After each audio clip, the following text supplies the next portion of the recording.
શ્રી ગણેશ ઉત્સવ સમિતિ સુરત શહેર દ્વારા ગણેશોત્સવ 2026ની પ્રથમ આયોજન બેઠક યોજાઈ. સુરત શ્રી ગણેશ ઉત્સવ સમિતિ સુરત શહેર દ્વારા ગણેશોત્સવ 2026ના ભવ્ય અને સુચારુ આયોજનને ધ્યાનમાં રાખી પ્રથમ આયોજન બેઠક VT Choksi English medium school, Gurukul Vidyapith, Sumul dairy road, Katargam ખાતે યોજાઈ હતી.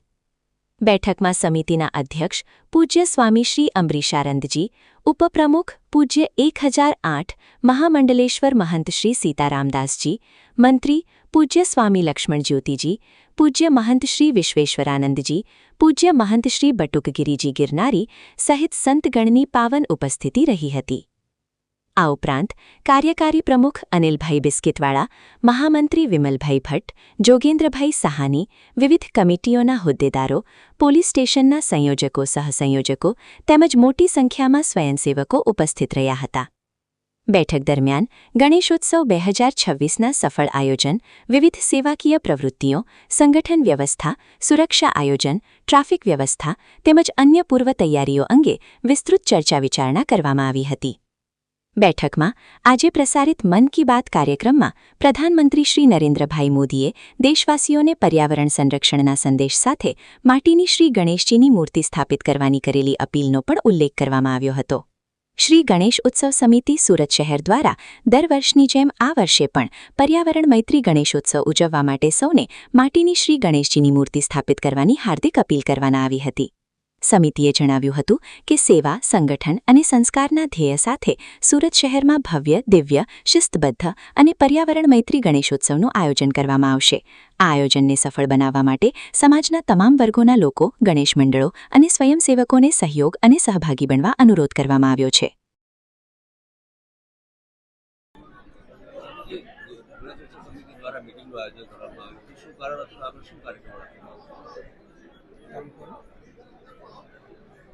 विघ्नेश्वराय वरदाय सुरप्रियाय लंबोदराय सकलाय जगद्धिताय नागाननाय श्रुतिजग्न विभूषिताय गौरीसुताय गणनाथ नमो नमस्ते. नमस्ते મિત્રો, સુરત શહેરના ધર્મપ્રેમી અને ગણેશ આયોજક મિત્રોને મારી હાર્દિક શુભકામના પાઠવું છું.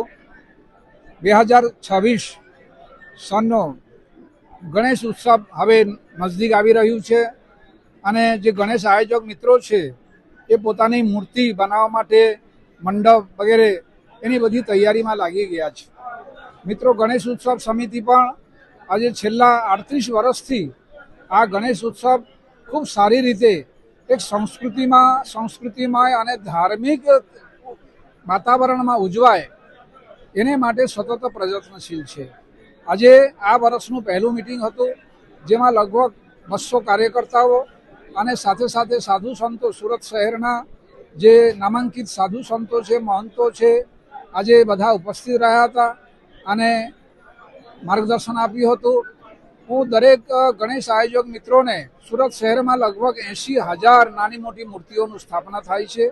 હું તમામ ગણેશ આયોજક મિત્રોને હું વિનંતી કરીશ કે આપ સૌ નાની મૂર્તિ અને માટીની મૂર્તિ જની સ્થાપના કરજો અને વિધિવત એની પૂજન અર્ચન કરજો.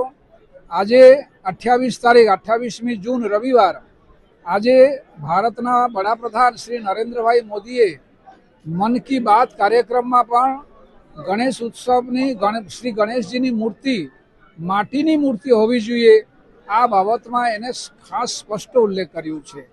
તો મિત્રો, માટીની મૂર્તિ, નાની મૂર્તિ આપ બેસાડો અને 10 દિવસ સુધી ખૂબ સારા કાર્યક્રમો સાથે, સંસ્કૃતિના કાર્યક્રમ સાથે, સમાજ ઉપયોગી કાર્યક્રમના સાથે આ ઉજવો અને ગણેશ સમિતિના જે સૂચનો છે એને તમે માન આપીને એને અમલમાં મૂકો, એ જ અમારી બધાને પ્રાર્થના અને વિનંતી. અસ્તુ. જય ભારત, જય હિન્દ, જય ગણેશ.